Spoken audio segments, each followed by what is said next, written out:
Want to learn how to make something really cheap and really cool for your D&D game nights to impress your friends and add a whole new experience to your game nights? I'm going to show you how. So if you follow me on Instagram and Twitter, a lot of you have probably seen the various crafts that I do. I do a lot of painting for miniatures, I make a lot of dungeon tiles, I also do maps and worlds and homebrew campaigns. But one of the things that I am most proud of that we use almost every session is this wooden travel board that is used for random encounters when you're traveling or just going from city to city. And I have to say, for under $30 roughly, I made this in a day, and it's probably one of my most favorite things I've made to this date, and I'm going to show you how to do that right now. So this is the game board I'm talking about. And without the trees and the rocks and the miniatures, it ran me around $30 to make, and it's so worth the money because this is something you can use almost every D&D session if you're big into traveling or just random encounters in general. The board itself does not have to be this format. I just set it up as a basic grass on each side, road down the middle with some rocks for the paths. But you can do whatever you want. You can make it all grass, you can make 2 roads, you can make splitting roads, you could put water on the sides, various different options here. Miniatures, if you can see here, miniatures fit very nice on this. They're very, they set very easily. You can add and remove as many props as you want for various encounters. And I cannot recommend making one of these enough if you like to have a sense of realism in your game, but also are a DM on a budget like myself. And now we're going to get into the materials. These are all the materials that you're going to need to make this. You're going to need super glue. I use Loctite, but you can use pretty much any kind of super glue. Any kind of decent sized paintbrush. Elmer's glue. I have 2 different spray paints here that I'm showing. I'm going to use brown again for this one, but you can also use green. The brown is for the undertone on the board itself, for any flocking or materials that you missed to still give it like a natural dirt look. The materials itself for the decoration is a Pulrific sand material from Tiny Treasures. I got rocks for the path by Tiny Treasures as well. And the grass material I use is the same company that makes a green type flocking. These 4 things right here are probably the most expensive portion of this, but even together, these ran me under $20 for all 4 of them. This back here, it's not window cleaner, it's actually a mixture of water and Elmer's glue, which you use at the very end of the project to seal everything in place so nothing really comes off. The last thing that you need is the actual board itself, and all this was a 2x4 1/4 inch, I believe, plank I got from Home Depot for, I think, $5 to $6, and I had them just cut it in half. So I'm going to be using the other half today to make a different kind of travel road. Okay, so I've got my 2x2 piece of wood, and the first thing I'm going to do is I'm going to take my brown spray paint, and I'm going to cover the entire surface to give it the brown undertone for the, the dirt look, in case, anything peeks through. That way, if you mess up somewhere, you don't get enough flocking somewhere or some pieces fall off, it still gives it a nice little natural look.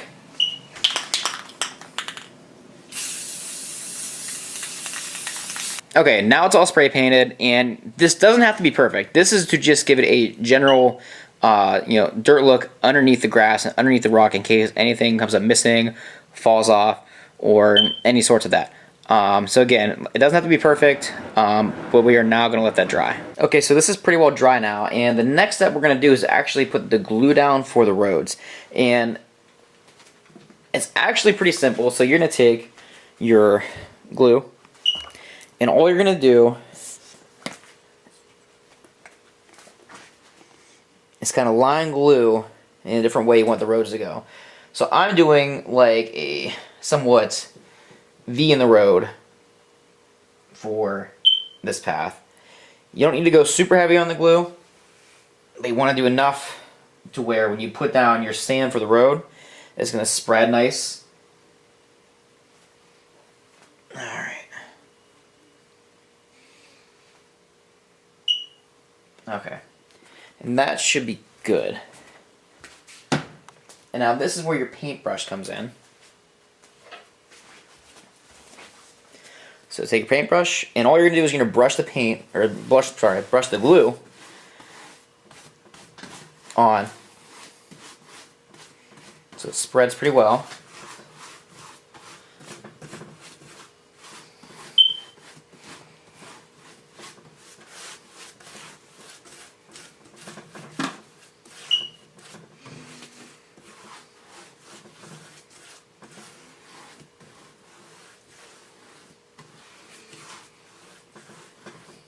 Okay, now the next part you gotta act kind of fast because you don't want the glue to dry on you. So you're gonna take the Poolrific, open it up, and it's gonna seem like you're using a lot, but you're gonna get a lot of it back when you're done. And you start from the bottom. Don't be afraid to use a hefty amount because you're just gonna pour a lot back out or back into the jar.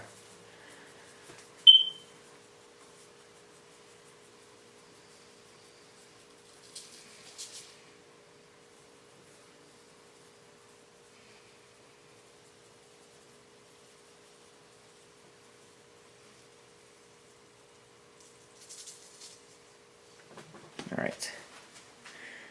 This little spot. Too much. Alright. So, give it a minute. Let it settle, let it dry, and then we're going to shake it off.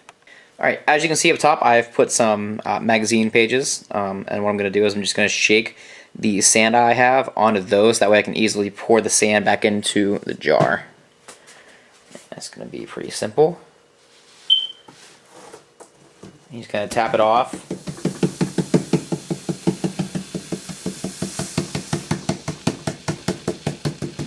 The remaining sand is now stuck to the wood. And then I'm just going to take and I'm going to pour the sand from the articles back into the jar. Alright, next we're going to do the grass. And the grass is the same thing that you just did with the sand. Except you're going to do your 3 different points. And I like to do this one section at a time so that way when you're dropping the green flock off, it doesn't intermix with the sand in case it were to stick in with the the dirt road. So I'm going to do this section, and then the top.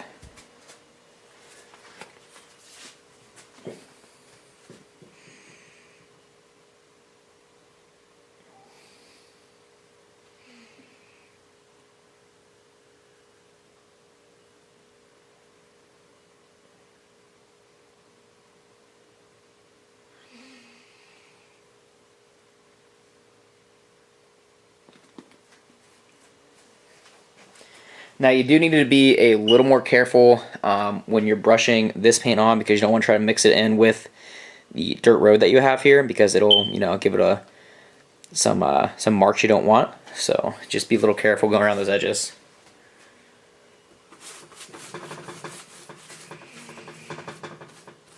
You want to make sure the glue gets spread out pretty well too. You don't want to have giant clumps of glue. You want to make sure it's pretty spread.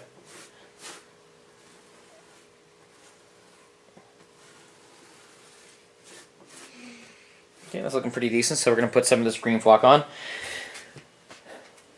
The green flock, it's going to seem like you're using a lot of it. I got 2 jars to be safe. This is how much I used when I made the original tile I showed you guys. So it really doesn't use much. Initially, it will seem like you're using a lot, but when you shake some back off, put it back in the jar, you're just going to keep cycling it like that.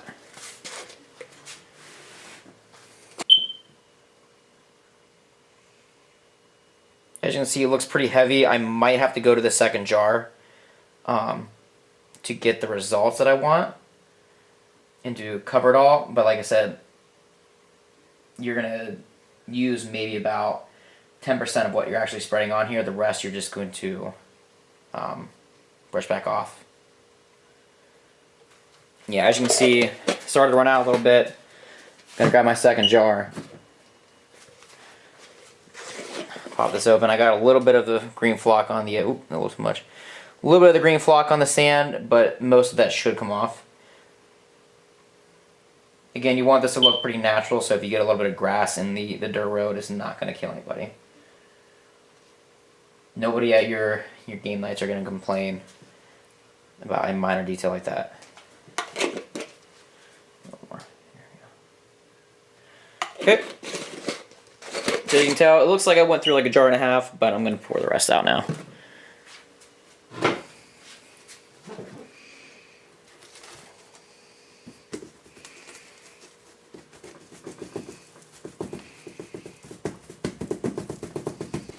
As you can tell, I got all that excess, and this is what stayed on.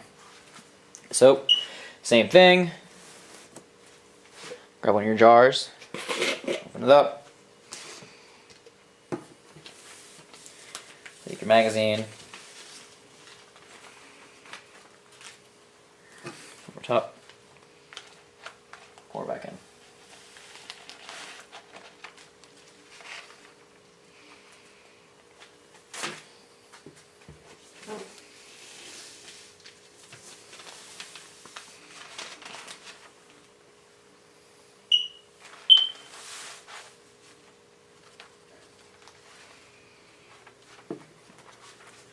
And as you can tell, I still have a jar and almost a half. Okay, then you're just going to do the same thing to each side.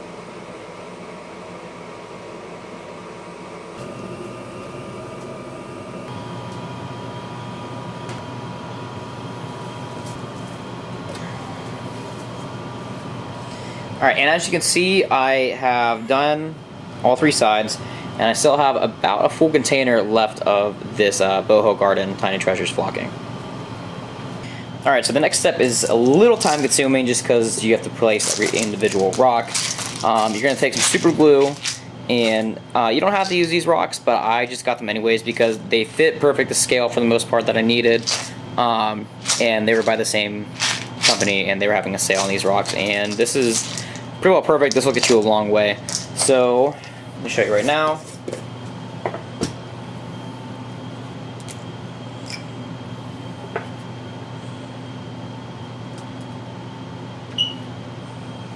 Put a line, small line.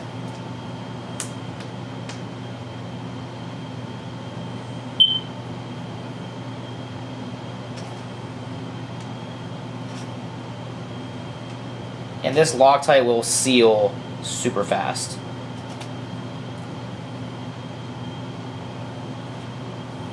It's already sticking on my fingers. I can't get my fingers apart. There we go.